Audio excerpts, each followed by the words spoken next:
텔레비전에 남편이 교통사고를 당하고 전신마비가 되었는데 20년이 넘도록 남편을 돌봐주는 그 부인의 이야기가 텔레비전에 나온 적이 있습니다. 이 부인은 남편이 수족을 쓰지 못하기 때문에 돈을 벌지 못합니다. 밖에 나가서 부인이 돈을 벌고 또 남편을 씻겨주고 또 음식을 떠먹여 주었습니다.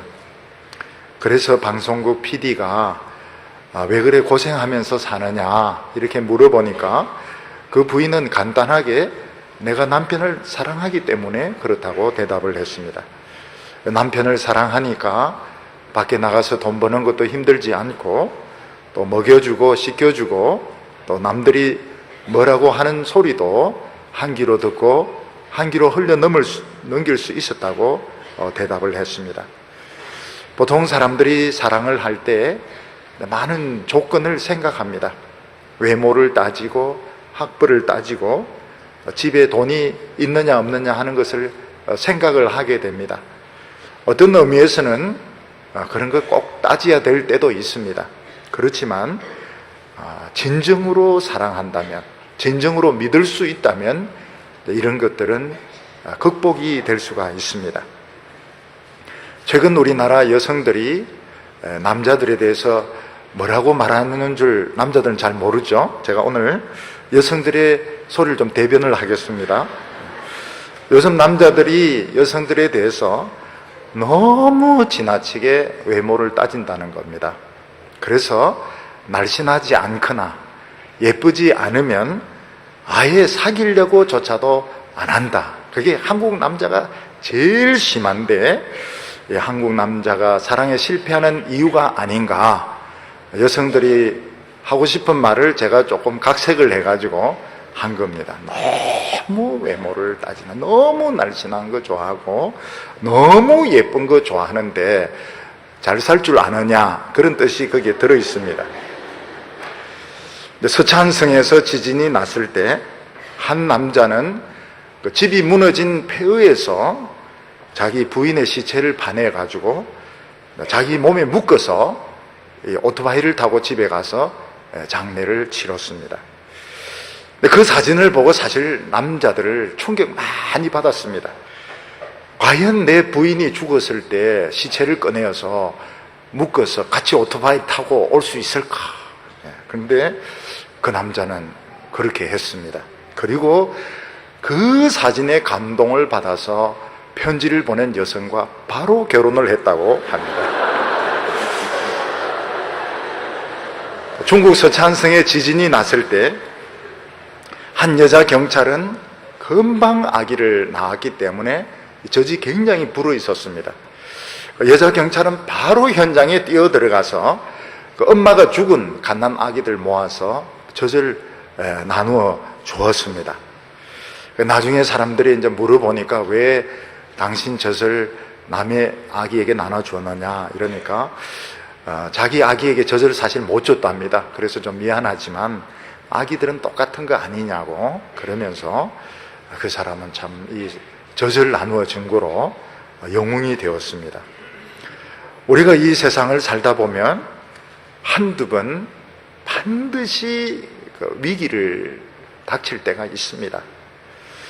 마치 작은 배를 타고 큰 바다를 항해하다 보면 큰 폭풍을 만나는 것처럼 정말 이 학벌도 통하지도 않고 재주도 통하지도 않고 어려운 그런 절망의 상황을 접하게 되는데 누가 그 위기를 이겨내는가 하면 사랑받은 경험이 있는 사람입니다. 누군가가 나를 사랑해 주었을 때 그 사랑의 힘이 그런 역경을 이기더라는 것입니다. 그래서 인물이 잘생기고 머리가 좋고 또 좋은 학교를 나온 것이 위기를 이기는 것이 아니고 정말 그 누군가가 그 사람을 사랑해 주고 이해해 주어서 용기를 낸 사람, 자신감이 있는 사람이 꼭 그 위기를 이기더라, 이렇게 이야기를 하고 있습니다. 오늘 아가서 8장은 이제 아가서 끝부분입니다. 마무리인데, 술라미 여인이 자기의 그 과거를 회상을 합니다. 주로 사랑을 중심으로 회상을 합니다. 자기의 과거를 이렇게 회상하면서 여러 가지 그 어려움들이 있었지만은 이 어려움을 이기고 승리할 수 있었던 것은 사랑이 주는 자신감이 있었기 때문이다. 이렇게 말을 하고 있습니다. 오늘도 누군가가 나를 사랑해 주고 있다면, 누군가가 나를 이해를 해주고 있다면, 지금 이 불경기, 또 지금 이런 취업난, 또 결혼의 어려움, 이런 거 다 이겨내고 아름다운 삶을 살 수 있다고 믿습니다. 오늘 첫 번째는 술라미 여인이 사랑을 회상하면서 내 사랑에 참 어려움이 있었다고 이야기를 하고 있습니다. 사랑의 회방이 만만치가 않았던 것입니다.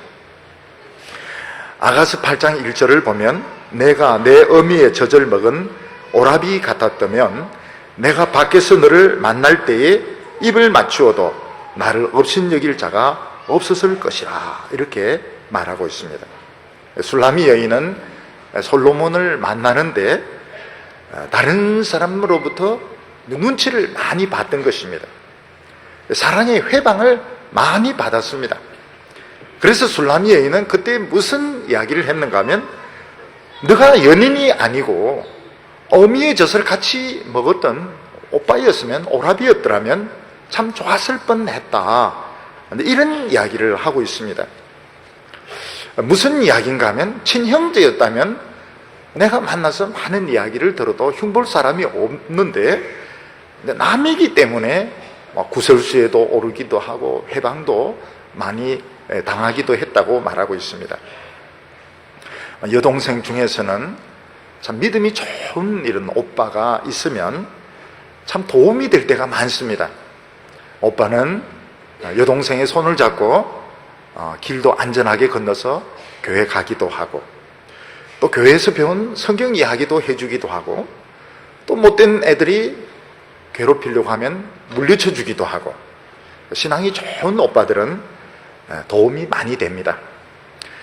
그런데 신앙이 없는 오빠, 심술궂은 오빠는 그건 정말 도와줄 생각은 안 하고 괴롭히기만 하는데, 그런 오빠는 뭐라고 부르는가 하면 적과의 동침, 이렇게 부릅니다. 제가 이제 어렸을 때에 초등학교 다닐 때 제 큰형이 먼저 이제 그 중고등부를 다녔습니다. 그래서 큰형이 교회 갔다 오면 찬송가도 가르쳐주고, 또 영어를 잘 하니까 또 영어 소설, 존 스타인백의 영어 소설 같은 것도 이야기해 주기도 하고, 뭐 이렇게 하는데 굉장히 좋았습니다. 형에게 그 찬송가를 배우고 또 책 읽은 이야기 들려주는 이게 굉장히 좋았습니다. 특히 이 중고등부 때는 이 형들이 얼마나 위대하게 보이는지 모릅니다. 중등부 때는 고등부 형들이 너무너무 위대하게 보이고, 그 형들 뒤만 따라다니면 세상에 많은 것을 배울 수가 있습니다. 뭐 온갖 것을 동생들 데리고 다니면서, 그때는 형들이 너무 크고 위대하기 때문에 형들 뒤만 따라다니면 어디 가서 이제 밤 따는 것을 배우기도 하고 많은 지식을 배울 수가 있는 것입니다. 저는 이 형이 이제 교회를 계속 안 나가고 그러다 보니까 이제 찬송가도 그만 배우게 되고 재미있는 이야기도 이제 그만 듣게 되었습니다. 이 술라미 여인이 이제 솔로몬을 만난 것은 이제 오빠처럼 생각하고 성경 이야기를 이제 많이 들으려고 만났던 것입니다. 근데 이 친형제가 아니다 보니까 다른 사람들은 넌 왜 다른 남자를 그래 졸졸 따라다니느냐? 응? 너가 지금 아직 나이도 어린 게 뭘 그렇게 너 지금 연애를 하느냐? 뭐 이런 나중에 연애로 또 발전하기는 했지만은 뭐 많이 이 다른 사람들이 이제 회방을 하고 못 만나게 하고 괴롭혔던 것입니다.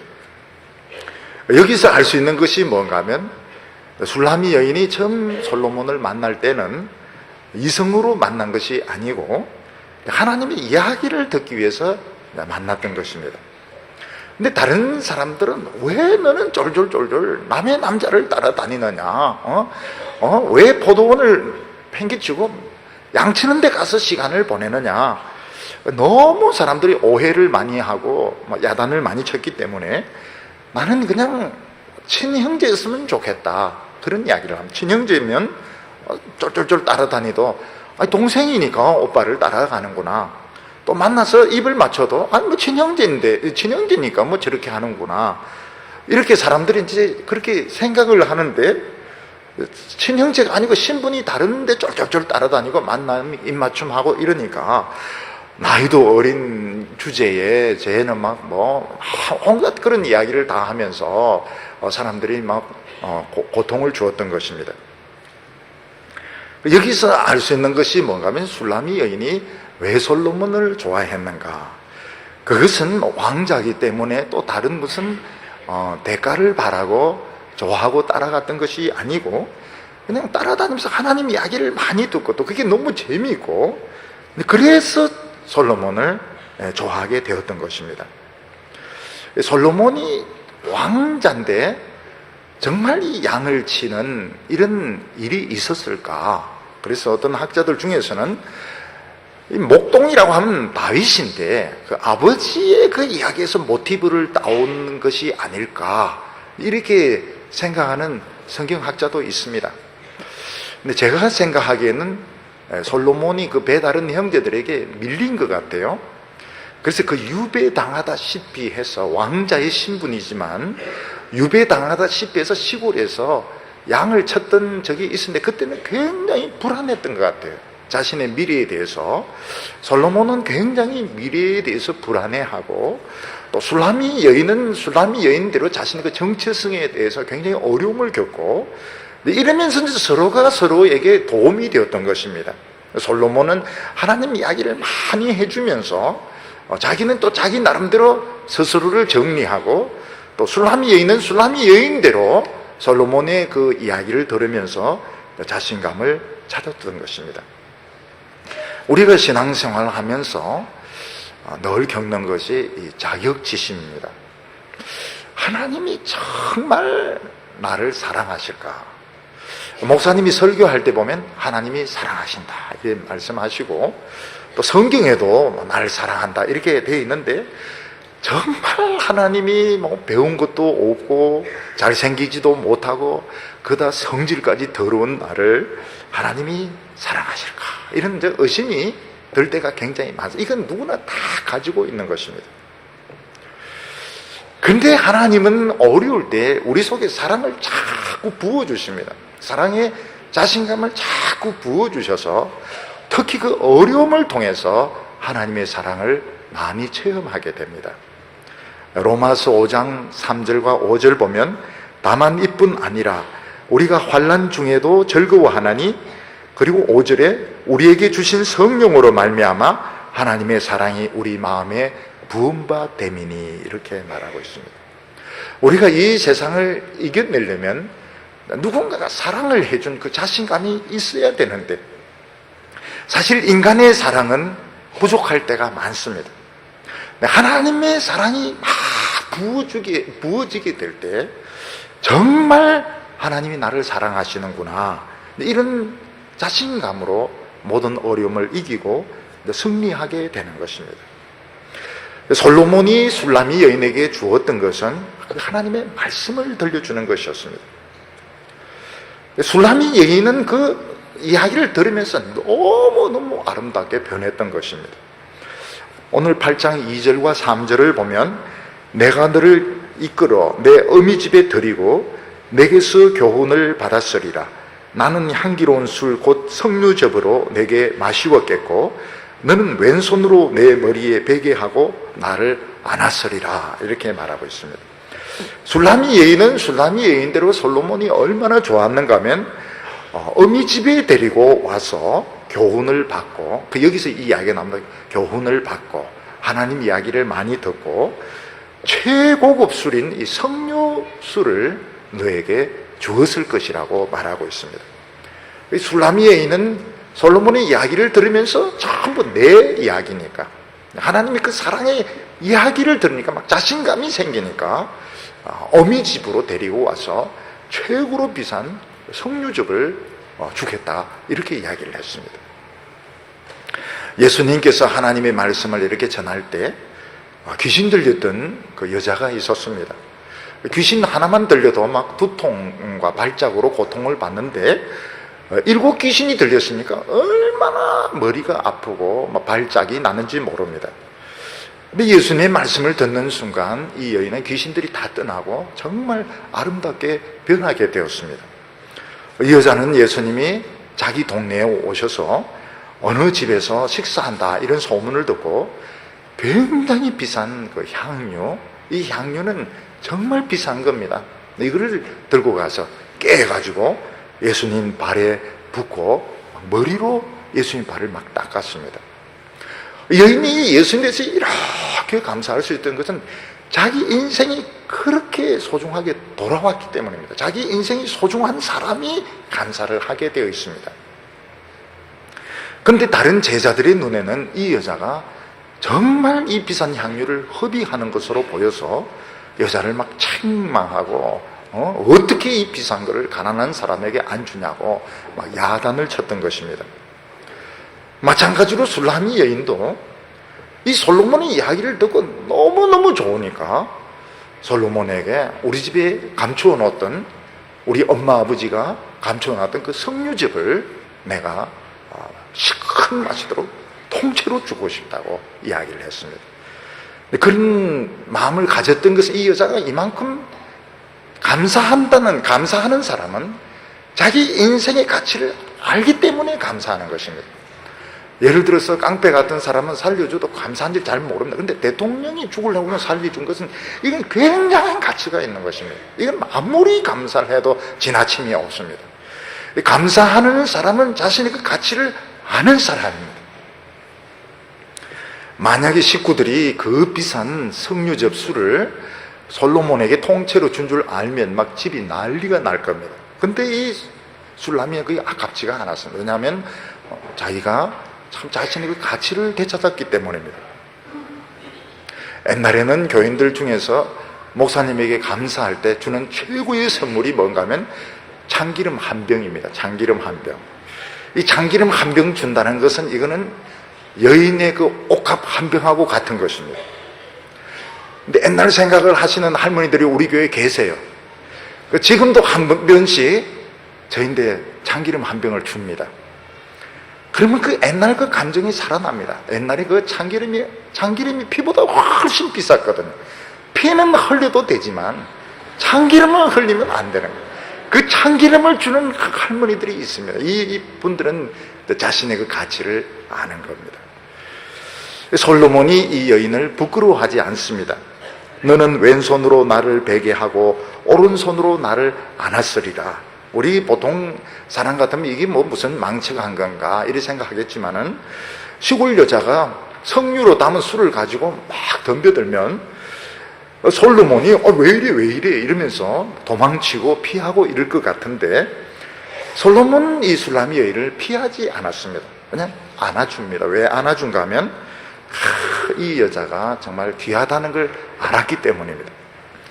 솔로몬은 이 세상에서 제일 아름다운 것이 무엇이냐, 그것은 하나님의 말씀에 대한 반응이라는 걸 알고 있었습니다.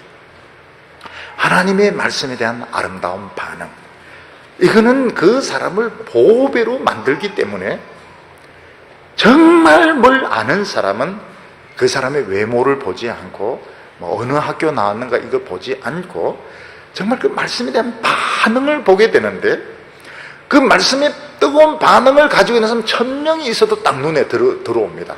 얼마나 참 열심히 하나님의 말씀을 듣는지 딱 보면 표시가 딱 나요. 그래서 솔로몬은 이 시골 여자, 촌딱 같은 여자고 참기름 한 병 들고 그거나 맡은 석류즙, 이게 솔로몬에게는 비싼 술이 아니죠. 예루살렘에는 정말 이 천한 술인데도 이 여자는 이 자기 동네에서는 최고로 비싼 거니까 석류즙 술을 들고 막 뛰어오는데 솔로몬은 저리 가라 이렇게 안 하고 그냥 탁 안아줍니다. 왜냐하면 너는 진짜 가치가 있는 여자다. 하나님의 말씀에 대한 반응을 가지고 있는 것은 참 귀하다. 그런 뜻으로 이 여자를 용납을 해주는 것입니다. 예배 드리다 보면 젊은이들 중에서 보면 참 세상적으로 뛰어난 사람들 많이 있습니다. 근데 하나님께서는 그런 걸 보지 않고 그 말씀에 대한 반응을 가지고 있는 사람을 찾습니다. 그리고 그런 사람들을 하나님께서는 저리 가 어디 미친 여자같이 말이지 머리 산발해가 참기름 병 들고 뛰어오느냐 이렇게 안 하고 고맙다고 하면서 참 고맙다고 하면서 그 믿음을 인정을 해 주시는 것입니다. 4절에 보면 예루살렘 여자들아 내가 너희에게 부탁한다. 나의 사랑하는 자가 원하기 전에는 흔들지 말며 깨우지 말지니라. 사람이 자기가 원하는 것을 다 가지면 딴 것이 필요가 없습니다. 특히 사랑에 취해 있을 때 다른 것이 필요 없고 누군가가 이 사랑의 이 분위기를 깨는 것을 원치를 않습니다. 그래서 이 여자는 이 순간을 나는 뺏기고 싶지 않으니까 예루살렘 여자들아 괜히 우리 깨우지 말고 우리를 내버려 달라는 거예요. 나는 지금이 행복하니까, 나는 지금이 좋으니까 깨우지 말고 그냥 내버려 두었으면 좋겠다, 이렇게 이야기를 합니다. 우리 은혜 받은 성도들, 은혜를 충만하게 받으면 사실 돈도 별로 필요가 없고 명예도 별로 필요가 없고 은혜 받은 그거로 그냥 계속 있고 싶을 때가 많습니다. 괜히 사람들 만나가지고 이 소리 저 소리 듣고 자기 자랑하는 소리 듣고 이런 거 별로 원치 않고 그냥 나를 그냥 내버려 뒀으면 좋겠다. 나는 지금 좋으니까, 나는 지금 좀 눈물 흘리면서 좀 황홀경에 빠져서 이렇게 있으면 좋겠다, 이런 이야기를 하고 있습니다. 오늘 두 번째로는 이 오빠들의 오해와 방해가 나오게 됩니다.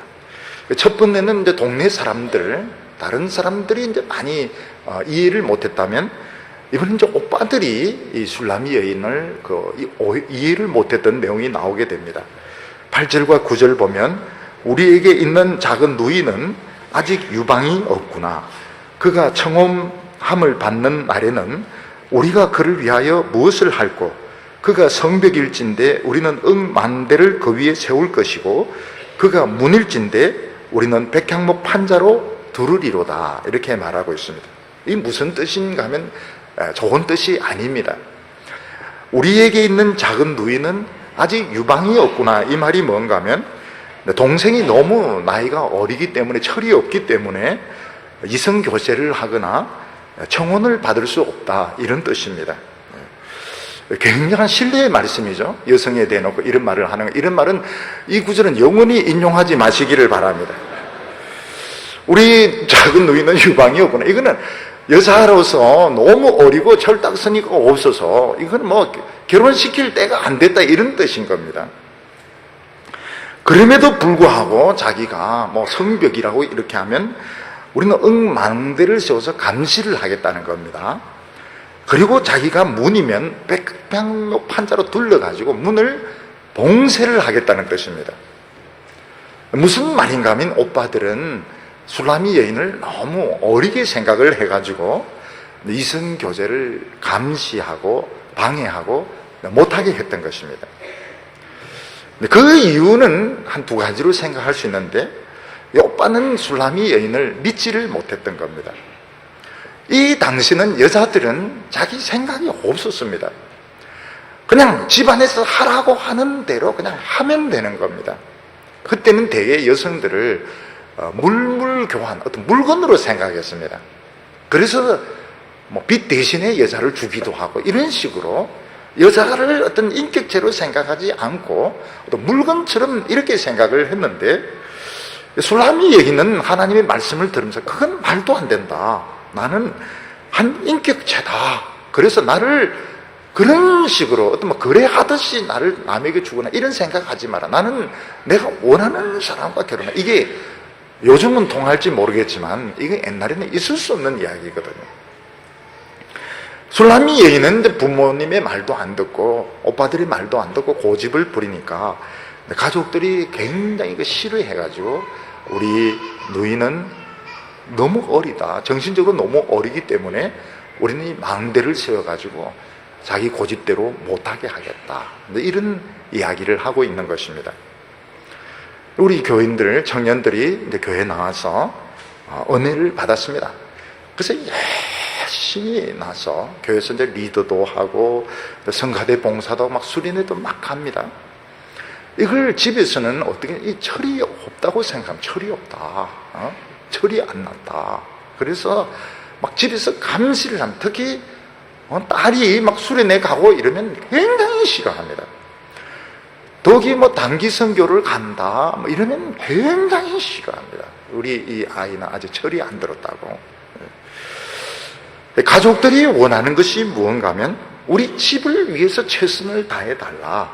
그리고 남들이 하는 것처럼 살아라는 거죠. 남들이 학교 졸업할 때 너도 졸업하고, 남들이 연애할 때 너도 연애하고, 남들이 결혼할 때 너도 결혼하고, 남들이 아이 낳을 때 너도 아이 낳고. 결국은 부모나 가족이 원하는 것은 평범하게 살아라. 평범하게 사는데 남들보다 좀 더 잘 살아라. 근데 우리가 예수를 믿고 나면 그게 됩니까? 그렇게 하고 싶은데 그렇게 안 됩니다. 벌써 우리의 인생은 막 틀어지기 시작하면서 막 어긋나기 시작하는데, 이 미래를 도저히 예측을 할 수가 없는 겁니다.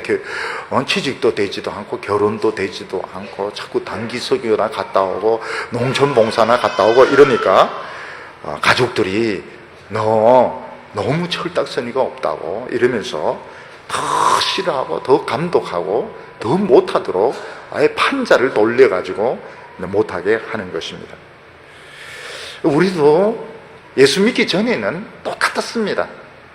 우리 가족이 최고로 중요했고, 또 친구들을 위해서 목숨을 버리려고 했고, 이 세상에서 성공하는 것이 정말 인생의 목적이었습니다. 하나님을 알고 하나님의 영광을 알고 나서는 목표가 변해버렸습니다. 가족도 중요하지만 하나님이 더 중요하고, 친구를 위해서 목숨을 버리는 것은 있을 수 없는 일이고, 주님을 위해서 막 살려고 하고, 이러니까 가족이나 친구가 너는 배신했다, 너는 변했다 이러면서 욕을 하게 되는 겁니다.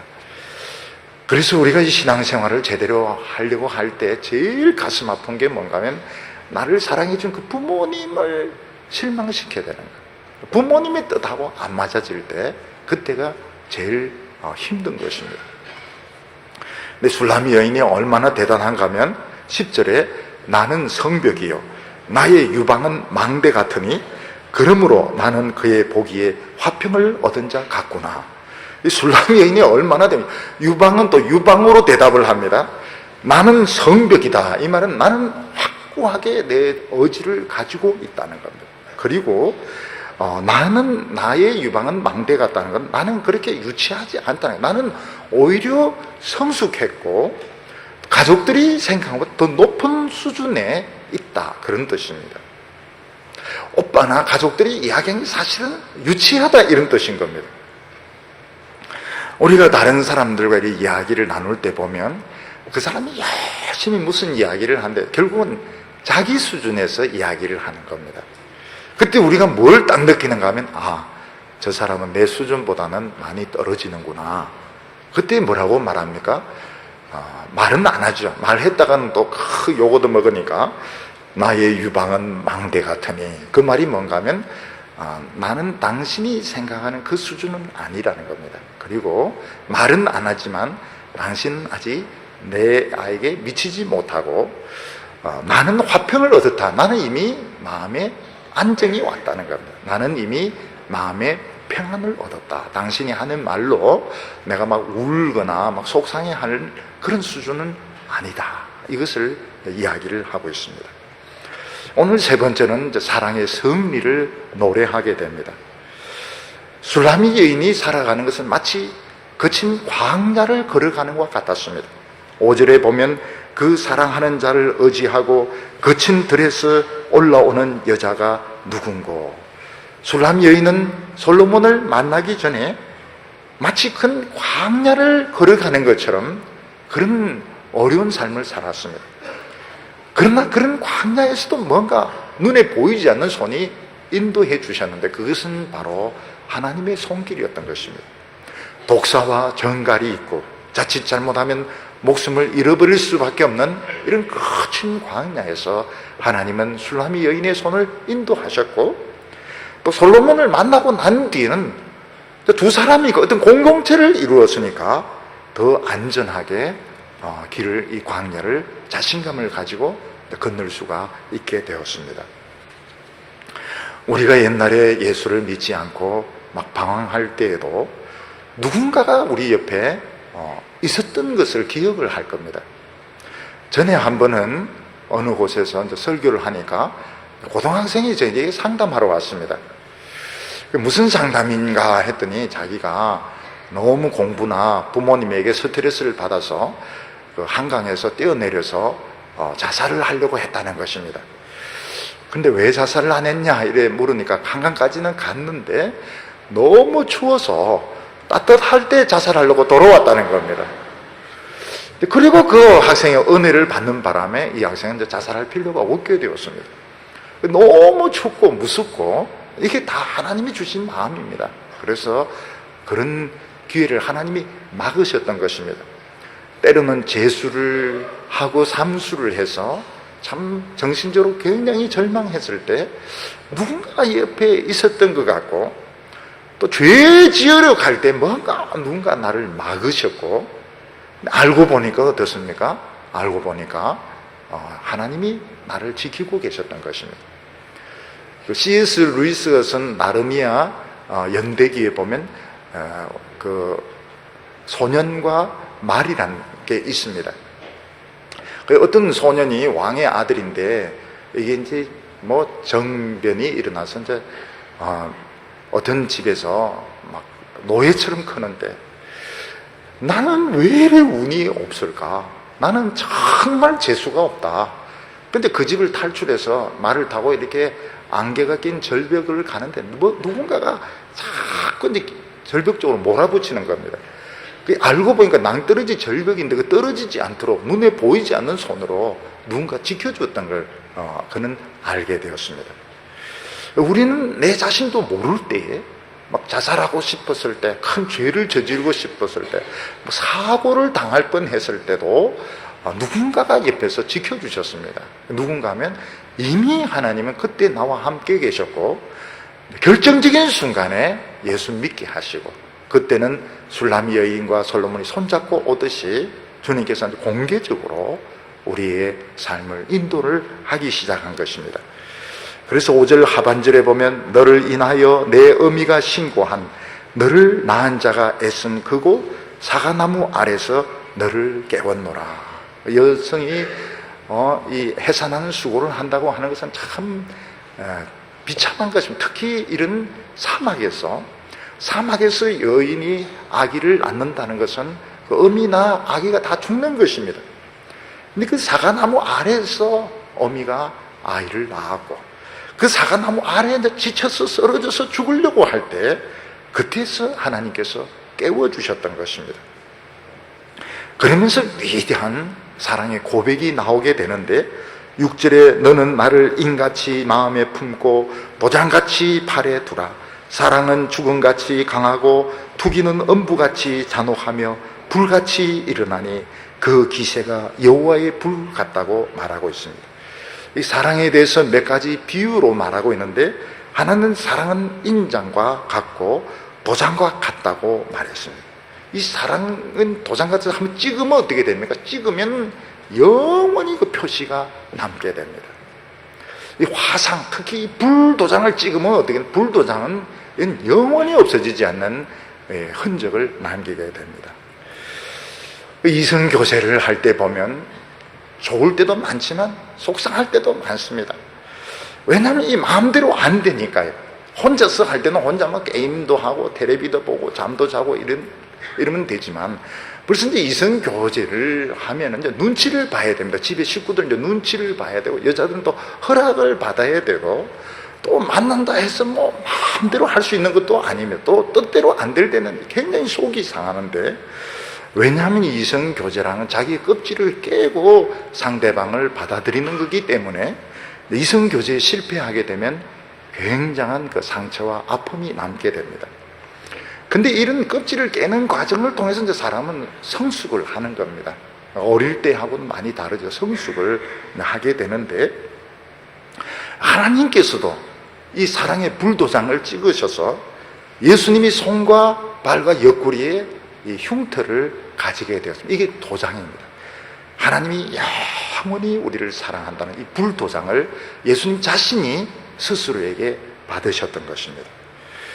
하나님의 말씀을 들을 때 보면 하나님이 우리 가슴에 불도장을 찍습니다. 영화 10계를 보면 모세가 시내산에 올라가서 돌비를 받을 때 하나님이 그 돌비를 불로 새겨줍니다.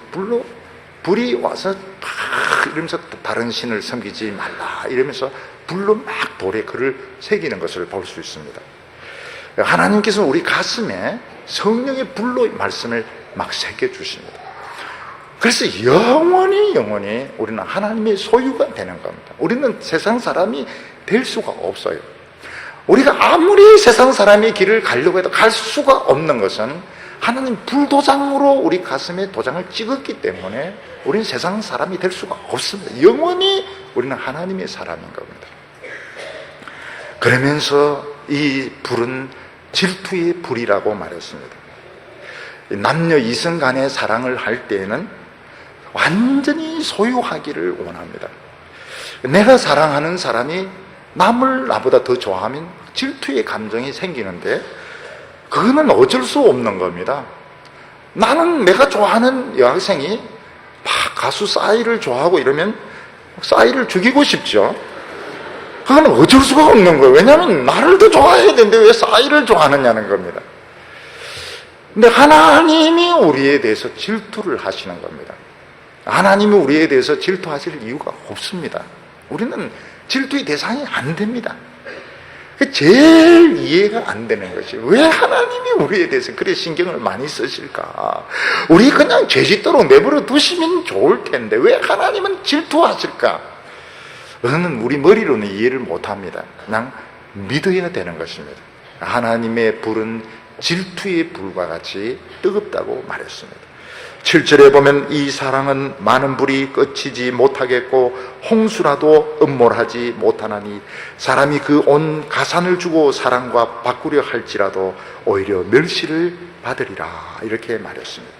사랑의 불, 이 하나님의 질투의 불은 홍수라도 끄지 못하고 돈을 주고도 바꿀 수 없다고 말했습니다. 11절과 12절 보면 솔로몬이 바알 하몬의 포도원이 있어 지키는 자들에게 맡겨두고 그들로 각기 그 실과를 인하여 은천개를 바치게 하였구나. 솔로몬 너는 1천을 얻겠고 실과 지키는 자도 200을 얻으려니와 내게 속한 내 포도원은 내 앞에 있구나. 솔로몬이 포도원을 세를 주었는데 얼마나 농사가 잘 되는가 하면 그 세가 은 1천이었습니다. 바알 하몬에 얼마나 포도 생산이 잘 되는지 실과를 지키는 사람이 있습니다. 경비하는 사람만 해도 은 200을 받을 정도로 많은 포도가 생산이 되었습니다. 하나님이 축복하시니까 이런 물질적인 축복의 시대가 오게 되는 것입니다. 술라미 여인은 나중에 솔로몬과 결혼할 때에 지참금을 많이 줄 수가 없었습니다. 근데 솔로몬은 이 술라미 여인의 지참금이 믿음이 지참금이었습니다. 그 믿음을 가지고 가니까 하나님이 솔로몬의 포도원에 막 복을 주시는데 세금만 해도 은천개고 경비하는 사람 해도 200개를 받을 정도로 그렇게 많은 물질의 복을 받게 되었다고 말하고 있습니다. 우리가 이 세상의 조건으로 보면 가진 것 많지 못하지만은 우리 안에 있는 이 믿음, 하나님의 말씀에 대한 반응, 또 하나님이 사랑이 주는 이 자신감, 이게 결국은 지참금입니다. 나중 위기 때 보면 이게 열매로, 꽃으로 나타나게 됩니다. 제가 이제 결혼을 할 때 제가 이제 군인의 신분이었는데 제 아내 언니들은 보면 다 다이아몬드를 받았거든요. 다이아몬드 반지를 받았는데 제 군인이 무슨 돈이 있습니까? 그래서 저는 다이아몬드를 사줄 수가 없었어요. 소희가 무슨 돈이 있습니까?